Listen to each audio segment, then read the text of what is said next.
টক করেছি। আর এখানে রয়েছে পুঁই মেচুড়ি আর মাছের তেল দিয়ে খুব সুন্দর একটা রান্না করেছি। আর বন্ধুরা এটা তো স্পেশাল, এটা হচ্ছে ধনেপাতা বেটেছি, কালো জিরে, কাঁচা লঙ্কা আর রসুন দিয়ে। এই রেসিপিটা অবশ্যই আপনাদের কাছে শেয়ার করব। দেখুন কতটা সুন্দর হয়েছে। আজকে কিন্তু এইটা দিয়েই ভাতটা খাওয়া হবে। খুব মুখরোচক একটি রেসিপি।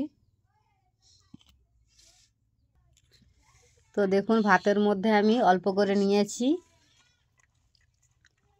আর এই ধনেপাতা বাটা মাখিয়ে খাবো। তো কে কে পছন্দ করেন অবশ্যই জানাবেন। এই যে খুব সুন্দর হয়েছে বন্ধুরা, কোনো কথা হবে না। এটা দিয়ে ভাত খাওয়া হয়ে যাবে আজকে। দারুণ দারুণ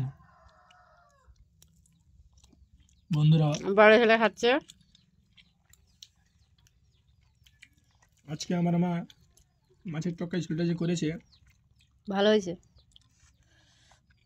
আমাকে খুব ভালো লাগছে। আর যে ধনেপাতার যে এটা করেছে বাটা ওটাও ভালো লাগছে আজকে। আপনারাও একবার এইরকমভাবে বেটে খাবেন। সত্যি বলছি ভীষণ সুন্দর হয় খেতে। যারা খেয়েছেন তারা তো জানেন কতটা সুন্দর লাগে খেতে। কালো জিরে আর রসুন পড়েছে, কাঁচা লঙ্কা। বন্ধুরা কি বলবো, কোনো কিছুই যদি না খেতে ভালো লাগে এরকম ধনেপাতা বেটে খাবেন। আজকে এতটা সুন্দর হয়েছে। দেখুন সব তরকারি সাজানো হয়ে রয়েছে।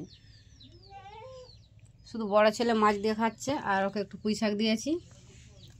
আর দেখুন এই যে আমি বাটা মাখিয়ে খাচ্ছি, ধনেপাতা বাটা। কালো জিরে পড়েছে তো দুর্দান্ত হয়েছে বন্ধুরা। মুখে রুচি না থাকলে অবশ্যই এই রেসিপিটা একবার হলো ট্রাই করবেন। কোনো কথা হবে না, ভীষণ ভীষণ সুন্দর হয়েছে।